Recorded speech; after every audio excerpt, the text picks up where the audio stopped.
विद्यार्थी मित्रांनो, आता आपण पाठ 24 शिकणार आहोत. पाठाचं शीर्षक आहे वाघोबा. माझ्या मोठ्या मुलाला पाळीव व अन्य प्राण्यांचं प्रचंड वेळ आहे. त्याला कोणताही प्राणी दिसला की त्याला घरी आणायची प्रचंड हौस असायची.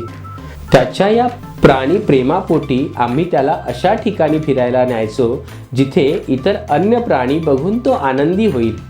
त्याच्या आनंदापेक्षा आमच्यासाठी काहीच महत्त्वाचं नव्हतं.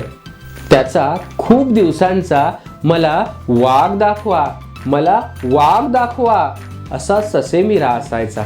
त्याला आम्ही फारच वैतागलो होतो. एके दिवशी आम्ही त्याच्या वाढदिवसाला त्याला जिथे वाघ असेल त्या ठिकाणी किमान पिंजऱ्यात तरी वाघोबाचे दर्शन घेता येईल अशा प्राणी संग्रहालयात घेऊन गेलो. एक एक प्राणी, त्यांची ओळख, वैशिष्ट्ये बघून तो खूप सुखावला. शेवटी आम्ही त्याला व्याघ्र दर्शन घडवले. ते बघून त्याचा आनंद गगनात मावेना. तो सारखा त्या वाघाला बघत होता. वाघ त्या पिंजऱ्यात गोल फिरत होता.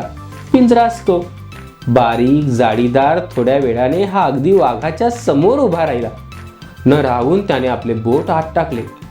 वाघ जबडा उघडून त्या बोटाला पकडणार तोच त्याच्या वडिलांनी शिताफीने त्याला जवळ घेतले. अन्यथा याचं प्राण्यांचं प्रेम बोटावर शिक्षात्मक स्वरूपात समोर उभं राहिलं असतं. त्यामुळे त्याला रागवावे की काय करावे याचा विचार मनात घर करून होता. समजावून सांगून समजण्याचे ते वय नव्हते. शेवटी आम्ही त्याला त्याच्या भाषेत रागाने लाडावून सांगितले. नशीब त्याला ते समजले. त्यामुळे आम्हीही सुखावलो.